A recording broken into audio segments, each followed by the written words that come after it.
Bienvenida, bienvenido a la librería del Consejo Superior de Investigaciones Científicas, desde donde hacemos Ciencia para Leer, un podcast dedicado a entrevistar a los autores de la colección ¿Qué sabemos de?, editada por el CSIC y Catarata. Hoy tenemos como invitada a Cristina de la Puente, investigadora del CSIC en el Instituto de Lenguas y Culturas del Mediterráneo y Oriente Próximo. En las últimas décadas, acontecimientos como el 11S, los atentados de Madrid y Londres o las acciones terroristas llevadas a cabo por los llamados lobos solitarios han alimentado un creciente interés hacia el Islam. Pero ese interés suele ir acompañado de connotaciones negativas y sobre todo de una gran confusión terminológica. Cristina de la Puente ha escrito en la colección ¿Qué sabemos de? Un libro titulado Islam e Islamismo, con el que pretende desmontar estos y otros tópicos sobre una cultura y una religión poco conocida en el mundo occidental. Cristina, muchísimas gracias por acompañarnos. Encantada de hablar con vosotras. Cristina, tal y como decía, uno de los objetivos de este libro es superar las interpretaciones erróneas y parciales.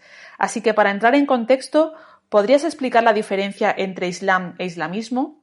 Islam hace alusión, define la religión que practican millones de musulmanes en el mundo, y tal es como ellos la denominan. Hay cierta tendencia en Occidente, como cristianismo y judaísmo terminan en ismo, a hablar de islamismo en lugar de islam. Eso es incorrecto. Islamismo, por otro lado, es un término nuevo, acuñado a raíz de los movimientos reformistas que han surgido en el mundo islámico. Son movimientos en los que no solo son movimientos musulmanes, sino en los que quieren que el islam ocupe un lugar predominante en todas las instituciones políticas, económicas, sociales. Es decir, que el islam gobierne la sociedad, el islam tal y como ellos lo entienden, porque hay muchísimas maneras de entender el Islam. Por tanto, islamismo son los movimientos fundamentalistas, reformistas, pero de carácter fundamentalista. Islam hace alusión a la religión. Igual nos pasa con los términos árabe y musulmán, que se confunden continuamente. ¿En qué se diferencian? Se confunden porque España tiene muy cerca el mundo árabe islámico. Entonces, para nosotros durante muchos siglos fueron casi sinónimos. Tampoco debían haberlo sido, porque en Al-Ándalus, por ejemplo, hubo bereberes también.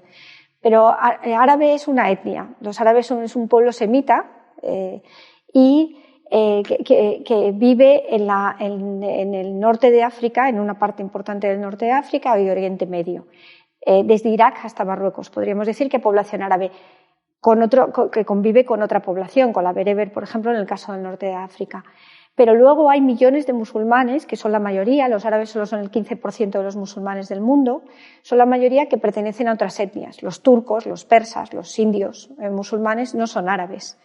Y hay una manera no distinta de entender la religión, porque la religión es igual para todos, pero la cultura sí tiene rasgos diferentes en los diferentes lugares del Islam. Por ejemplo, el país con más musulmanes del mundo hoy en día es Indonesia. Es algo que no viene a nuestra cabeza cuando pensamos en musulmán, siempre nos viene lo árabe, porque lo tenemos más próximo. En el libro afirmas que la confusión entre Islam e islamismo ya no es una cuestión anecdótica, sino que en la actualidad se ha vuelto peligrosa. ¿Por qué piensas esto? Bueno, por desgracia, y como todo el mundo conoce, pues hay movimientos reformistas pacíficos, pero también hay movimientos reformistas fundamentalistas yihadistas o terroristas, y existe un Islam violento, que es muy minoritario dentro del mundo islámico, pero que hace mucho ruido y ha causado muchas desgracias y muchos muertos. La confusión siempre es peligrosa porque no podemos ofender a una inmensa mayoría de musulmanes que practican su religión de una manera pacífica. Y con muchísima frecuencia en los medios de comunicación se confunden conceptos, se confunden grupos distintos, se confunden ideologías diferentes. Dentro de los grupos islamistas, por ejemplo, también hay muchas maneras de ser islamista fundamentalista, como hay varias maneras distintas de ser musulmán. Y por tanto, el conocimiento nos lleva casi siempre al respeto, a hablar con propiedad del otro y, por tanto, a que el otro no se sienta ofendido o despreciado. Has mencionado el islamismo reformista, que nada tiene que ver con el islamismo yihadista, pero como dices una vez más, en los medios de comunicación y en otros canales a veces se utilizan como si fueran sinónimos. Me temo que voy a pedirte más definiciones, Cristina. ¿A qué realidad alude el islamismo reformista y el yihadista? El reformismo islámico de carácter político comenzó en el siglo XVIII. y continuó en el XIX con un pensador muy importante, Muhammad Abdo, que tuvo una gran influencia, podemos decir que es el padre de los salafíes. Los salafíes en principio no eran violentos y no animaron nunca a la violencia contra otras religiones, por ejemplo, sino que respetaban principios básicos que están dentro de la religión musulmana, como el respeto a las gentes del libro, a las religiones monoteístas.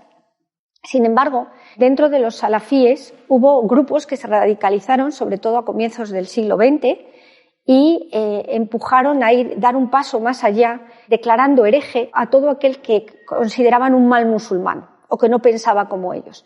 De modo que promueven un activismo político radical en el que se oponen a los musulmanes que ellos consideran malos musulmanes y a los que no son musulmanes o piensan que atacan su mundo y su propia ideología.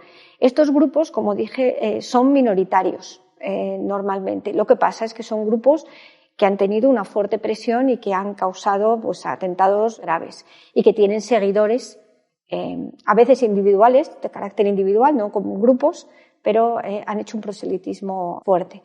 Pero sigue habiendo un reformismo pacífico que considera que las instituciones musulmanas deben ser reformadas y la religión, pero de una manera pacífica.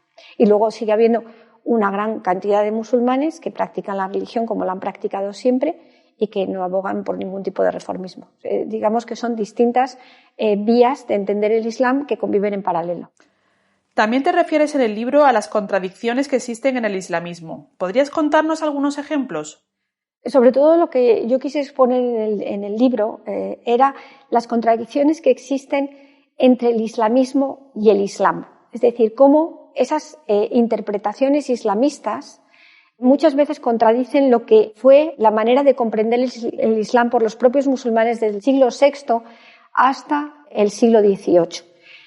Por ejemplo, mientras que la jurisprudencia y la teología islámica premodernas, es decir, hasta el siglo XVIII, son muy abiertas y, por ejemplo, no existe un derecho canónico en el que se establezcan leyes o normas, sino que es una interpretación de la revelación del profeta en la que todos los juristas opinan, se contradicen entre ellos y conviven numerosas maneras de entender la religión, precisamente se caracteriza por su flexibilidad, no tolerancia, porque hablar de tolerancia muchas veces es un poco naif. La tolerancia es relativa y depende de los periodos y depende de las épocas, pero sí flexibilidad.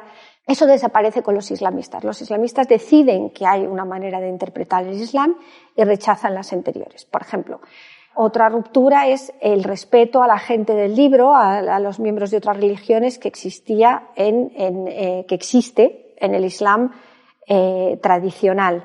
La declaración de takfir, de hereje al otro, es algo que no se atrevían a dar. Podemos hablar de contados casos en la historia del Islam premoderno que llegaron a hacer eso. El islamismo es profundamente ignorante del Islam, muchísimas veces, porque creer en algo no significa conocerlo. En España hay una población importante de católicos practicantes y, sin embargo, si les hacemos preguntas de teología, la inmensa mayoría no sabrán contestar ninguna. Además, en el mundo islámico se produjo una ruptura con las invasiones de las potencias coloniales, con las ocupaciones coloniales, en las que se dejaron de ejercer la teología y el derecho tradicional porque se implantaron sistemas occidentales jurídicos. Y quienes se formaban como ulemas, como expertos de religión, dejaron de formarse. Y se creó un vacío de conocimiento entre los propios musulmanes. De modo que no existen grupos que puedan contestar teológicamente, jurídicamente, doctrinalmente a esos movimientos islamistas en muchas ocasiones, que hablan del Islam como si ellos conociesen toda la teología, la historia, y hay muy poca gente que pueda dar una respuesta fundamentada y con conocimiento de la propia religión. El Islam es un ámbito amplísimo, pero ¿hacia dónde van los estudios de islamología en la actualidad, al menos en los que tú estás trabajando?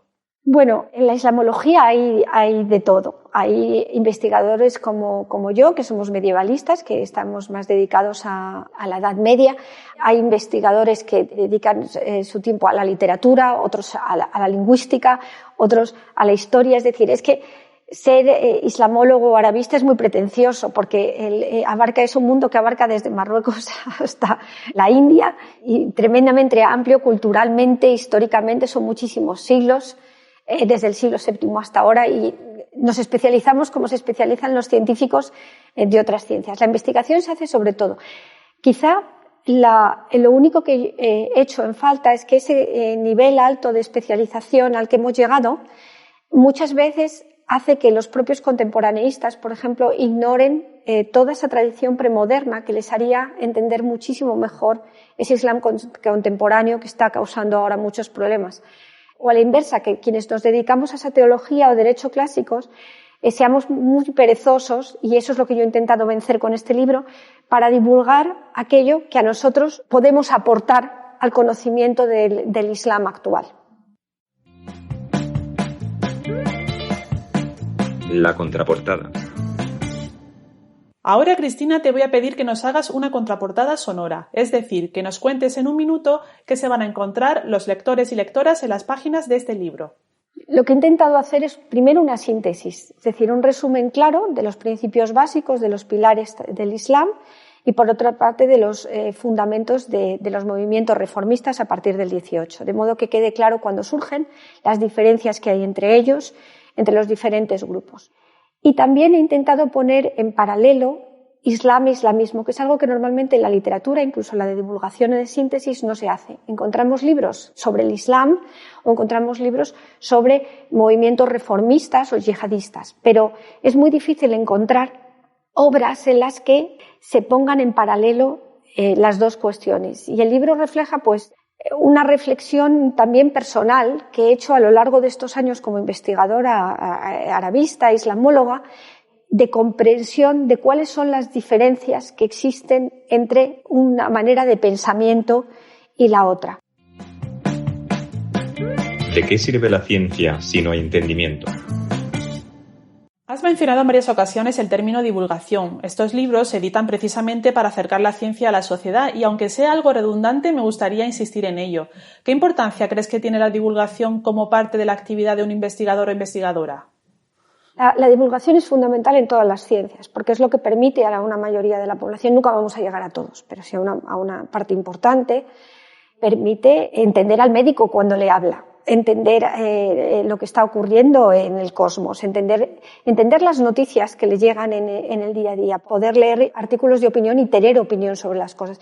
Y tienen que entenderlo de forma fundamentada. La ciencia tarda, desgraciadamente, mucho en llegar a los libros de texto, mucho en llegar y en cuanto más divulgación hagamos, más contribuiremos socialmente a mejorar nuestras capacidades, las capacidades de la mayoría de la población. A mí me encanta leer divulgación en cosas de las que no sé absolutamente nada, porque es la manera accesible de aprender.